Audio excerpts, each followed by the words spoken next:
আরেকটি সরকার না বসালে দেশটা চলবে কিভাবে? অন্তর্বর্তীকালীন সরকারের কাজ তো দেশ চালানো না।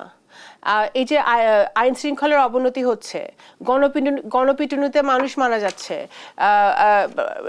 পুলিশ বা অন্য আপনার প্রশাসনগুলো এখনো শক্তিশালী হচ্ছে না, অর্থনৈতিক অবস্থা দিন দিন অবনতি হচ্ছে, ইনভেস্টমেন্ট হচ্ছে না।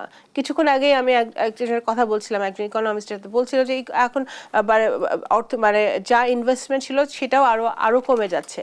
তো মানুষজন তো অপেক্ষা করছে যে নতুন একটা গভর্নমেন্ট আসবে, সেই গভর্নমেন্টের পলিসি কি হবে, ইকোনমিক পলিসি কি হবে, রিফর্ম পলিসি কি হবে, তার উপরে তা ডিপেন্ড করবে বিদেশিদের ইনভেস্টমেন্ট।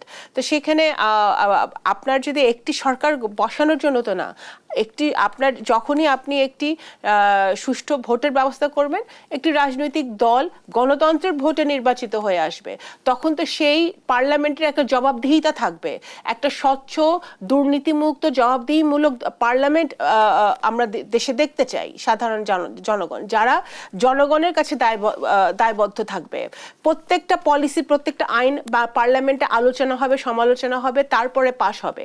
আর যদি জনগণ না চায়, পাশ হবে না। সেটা তো সেটা দেখার জন্য তো একটি ভোটের দরকার, আর ভোটের জন্য তো নতুন সরকার করতেই হবে।